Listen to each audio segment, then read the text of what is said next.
forward to today's show with you. We have two amazing individuals that we will introduce you to. One of them is running for the position of Lieutenant Governor for the state of Texas. We will talk with Aaron. You'll hear his heart. We will then turn to Richard Welch, and Richard is running for the new U.S. Congressional District out of Houston. Stay tuned. It's good to be with you. We've got a guest today that I have just met, but I've already asked this gentleman enough questions to know I like him. He's running for the Lieutenant Governor's position for the state of Texas, Aaron Sorrels. Aaron, good to have you with us Thanks today. for having me. Yeah, and you reign from Fort Worth? That is correct. Fort Worth, Texas. That's not too far from Weatherford. No, it's really close. I do a lot of business there. Do you really? Yeah. And what kind of business do you do? We do window treatments, blind shutter shades, outdoor patio shades, things like that. So, Okay, so you're a businessman. yes, I am. You're a businessman, but you're turning politician? Or what? No, I ain't what's no this about? I ain't no politician. Or you think we don't need any politicians, we need some businessmen? We definitely need some businessmen. We need statesmen. We need people that aren't politicians and actually care about the people. So, We really do, Yeah. don't we, Aaron? yes. So can you kind of give us a little insight as to how in the world a businessman successful in your work, and all of a sudden you find yourself in a race for the lieutenant governor's position? Well, it's pretty easy when the government keeps messing with my life. So part of the pro. Woo. Is the government messing with your life? Listen up. The government is messing with our lives. So, Aaron, that's why you got into the race. How was the government messing with your life, Well, Aaron? doing it a lot of ways. One is my business, as we kind of talked about earlier. But, you know, when COVID hit, everybody kind of worried how's this going to affect our business. But people didn't really look. Everybody, you know, it's easy to look at the surface level, but there's a lot more down the road that people needed to focus on. Short-term surface is Correct. what most of us have a tendency to do. Yeah, when you look to the bigger picture and you start seeing trends of people aren't working and it doesn't look like things are going in, well, if you have any understanding of business, people have to manufacture things, and if people aren't going to work, the current product is in the store. No production, no eating? Something like that, yeah. You know, I it's think the amazing how Lord that works. said that in His Word. He said, if a man does not work, he should not eat. So if we're not producing, we probably shouldn't be eating. Well, yeah, that. But the thing is like, you know, that's everybody said, well, we'll get through it. But I mean, here we are, and we're still not through it, right? 18 months later. 18 months later, and you know, as good as a business owner as I have been, we've been very successful. In fact, COVID was a bit of a blessing to us. But Really? I mean, I hired 17 people. I mean, we were very busy. Wow. But I'll take less business to go back to the way things were. Right? Okay. I would rather not have the business if it would have meant that my freedoms had been taken away. And we Okay. wouldn't have been forced to wear masks, and nobody knows the truth about what's going on. So, but now what's happened is they couldn't really mess with us from the front end, so they started taking us out from the back end. So now we Okay. don't have supply. We're having supply chain problems. We're not getting our Okay, products. so did you hear that? If they can't destroy us from the front by the lockdowns, the shutdowns, then they start affecting our supply chains. Correct, and that's what Okay. we're seeing now. Yeah. And so because of that, it doesn't matter how good of a business owner you are, if you don't have a product to sell, there's nothing to be in business for. That's right.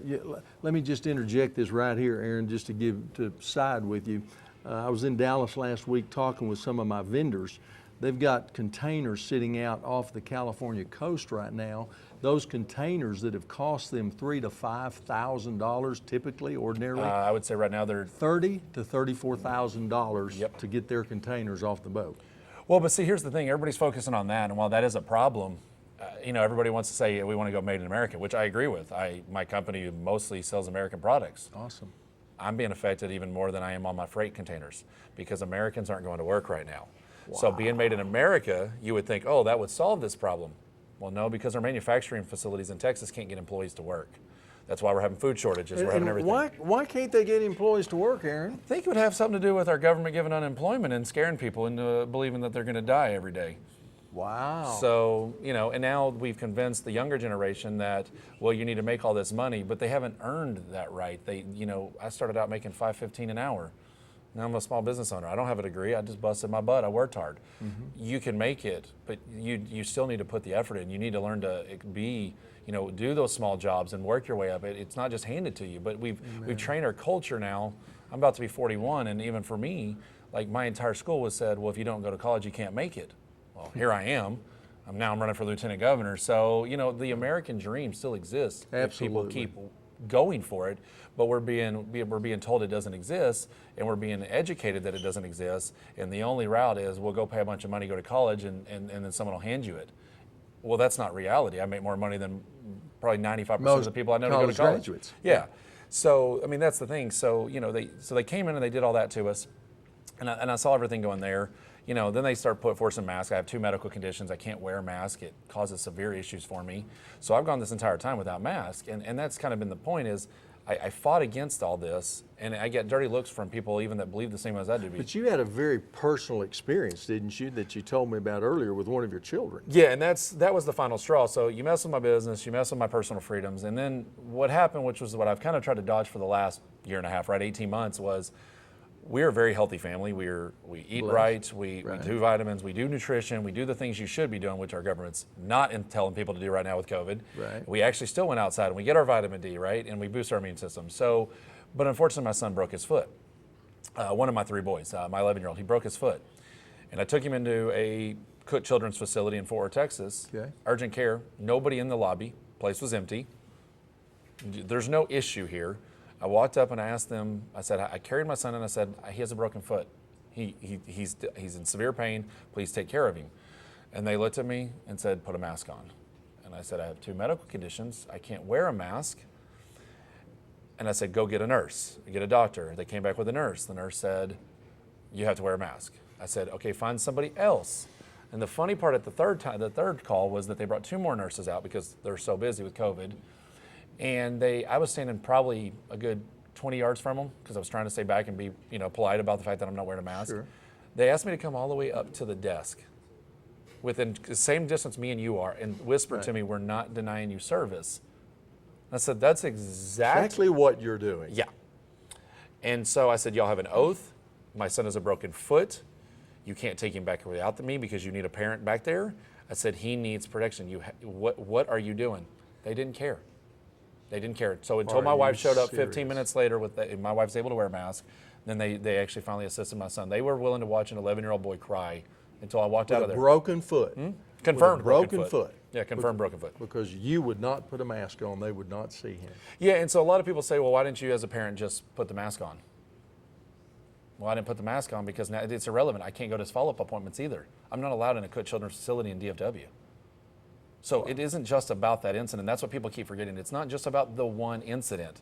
It's how does it affect everything else? So Aaron, as our lieutenant governor, what would you do to address some of these things? What has Dan Patrick missed on this page? Well, he hasn't done anything. I mean, there's been no conversation. There's no legislation drawn up to protect the citizens against these overreaching of the federal government. And as a state, we have the right, we actually have more authority under the 10th Amendment to fight back against this. The confusion is that the state has less power than the federal, and that's not true. So we should have been, one, enforcing laws, making sure the laws that are on books protect our citizens in Texas first. Second of all, if those aren't covered because this is an unprecedented situation, we should have been writing legislation to protect the citizens of Texas over the federal government's overreach. What do we do, though, right now with overreaching judges that overturn the Texas Heartbeat Act? I mean, what are we going to do? Well, and that's part of the whole thing with voting. We need to vote. We need to get people out that are not following our ideas. As a Republican, as a Christian, as a Texan, if they're not holding to our values, we need to vote them out. But the problem is they've scared everybody with the election situation, so now everybody's afraid to vote because, well, our vote doesn't matter. Well, with that attitude, they're right. So, as a guy that's running first time for office and going for the highest, most powerful position in Texas, the last thing you want to hear people say is, well, you don't have a chance because I'm not going to go vote. Well, then, as I've said to many people, then go ahead and pick up your guns or put on the shackles. Yeah. If you don't want to vote, and we're not going to do it the peaceful way, then either pick up the guns and let's go to war, or submit to slavery. Effectively, That's what we're doing. Because if the federal government can dictate our lives, then then what are we fighting for? I mean, and so that's what I've been trying to convince everybody. We need to change the judges, but if you do enough of the right stuff, you can manipulate that. You can get the right pressure on the people to do the right thing. There you go. Pressure where it counts. That's correct. Aaron, thank you. The very best to you. Thank you. Appreciate it very much. You bet. Many of us have had a lot of questions over the last 18 months, and I believe rightly so. One of those questions has been, what is WOW doing? What is going on with WOW? Because, last year we had the first sales that we had ever had. We even used the word liquidation in November of last year, December. But I'm here to tell you today that the Lord has made our path abundantly clear, and WOW is here to stay. And right now, let me tell you, merchandise is flooding in the back door. It is coming in. In fact, faster than we can get it out on the floor right now. But we just want you to know that we are ready for your Christmas shopping.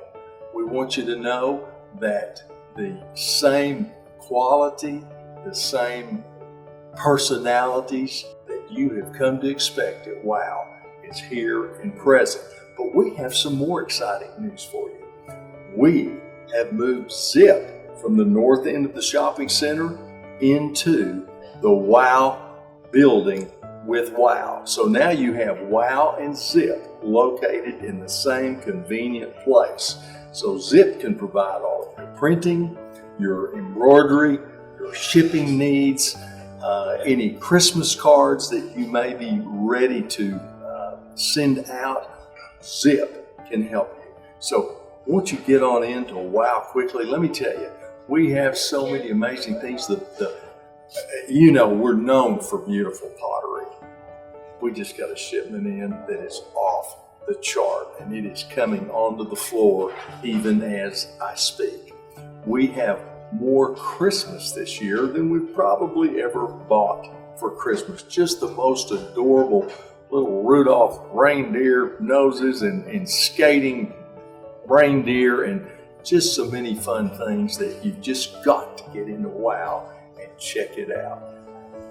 New candle lights, new baby lines, a lot of things. We've made a little directional change in that we're not doing as many large furniture pieces and as many of our larger home decor pieces, but that's given us more room for more gifts at the prices you love.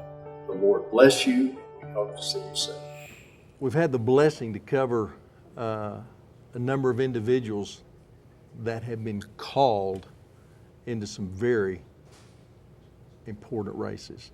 Today, I've caught up with Richard Welch. He's running over in the Houston area for the 38th Congressional District. Yes, sir. And that's a new district. Brand new. Born out of the redistricting. Yes, sir. Thanks to the 2020 census, we got 2 more House seats. Fantastic. And right now, you said there's 3 of you on the Republican ticket that have entered this race? That I've seen, yes. That you've seen thus far. There's 3 Republicans in the race. I've yet to see a Democrat enter. Okay. Well, Richard, one of the things I always like to ask these guys that have been called, and I can relate to you. You may have overheard at lunch. I was in that 11th Congressional District race. Yes, sir. The last run. And that was the second time that the Lord had called me to a race. I ran for the 19th District back in 03, 04. And so, buddy, I can tell you some war stories right here. Oh, I bet. I probably have some coming. Well, but I want to tell you how grateful I am that you would make the sacrifice to enter a congressional race.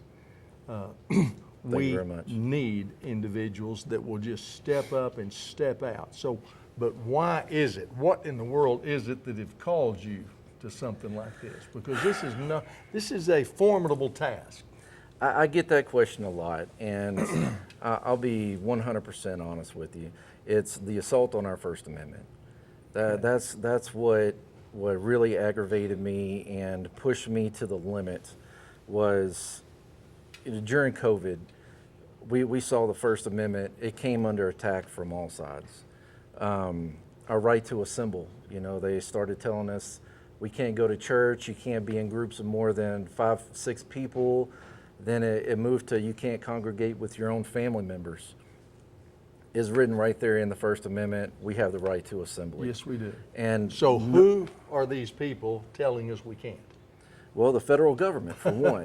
The same people that we elected to protect our constitutional rights Yes. are the same people coming out there and promoting violating them. Yes. And Or allowing it through executive order. exactly. And I'm also upset with a lot of Republicans for not fighting back against this. Right. Us as people, we are Congress. We elect Congress. Right. Congress is supposed to be there for us. They're supposed to fight for us. Right. Representation. They are not doing it. Congress is acting on what they think is best for us. We have to put a stop to that. I have never seen a congressman, and all the people that I've talked to out there have never gotten an email or a poll or things from their congressman asking what their constituents think about a particular bill and how they would like for that congressman to vote on that bill. Right. That tells me right there that they do not care about what we think about certain bills. Right. They're acting on their own interest, and that needs to stop. Okay, so Richard, what is it that that you possess, that you believe you possess, that will place you in this position to be effective against those atrocities? Well, I'm a veteran, and Okay. I 1,000,000% believe in the Constitution. Okay. And I'm also not a politician. I'm a regular blue collar oil field worker as soon as I got out of the military. I'm working in these refineries out here fracking in West Texas. Okay. I'm not part of that establishment. All right. And I've seen what the establishment is doing. I'm embarrassed. I feel sorry for our electoral process and our legislative process. I mean, it is an embarrassment to the world what is happening right here in the greatest nation in the world. It really is. So, what, on your first day in office, what do you intend to do?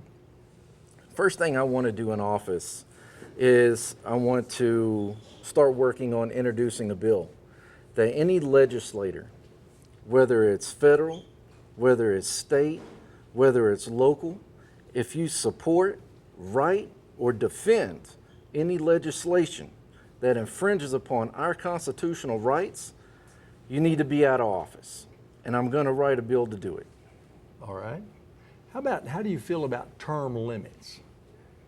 I'm all in favor for it. I don't know if we need to do it on an age basis, or we just need to say, let's say for Congress, 10 terms, they give you 20 years and you're gone. Wow. Somebody else needs to step in with a fresh set 20 of years to ideas. me, that's a long time for me, Richard. It's getting to be Yeah. a long time Oh. for me too. Yeah, but I'm just saying, yeah. I'd probably push for shorter, but because it seems, again, and I was speaking with Chad earlier, bribery and blackmail are two of the most effective means, I believe, taking down those individuals that have been elected to represent us. They find themselves in compromising situations, either on the dole, on the take, through the lobbyist, or they find themselves in a compromised situation that is blasphemous and they don't want it out, and then it's over their head. And so, how will you guard yourself against those two things? Don't be out there doing scandalous stuff.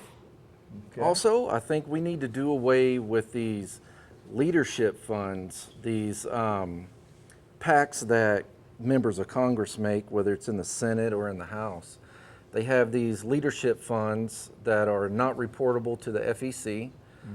The money that goes in and the money that goes out, it's not tracked, it's not reported, And a lot of these legislators are using this money for non-political purposes outside of their intentions.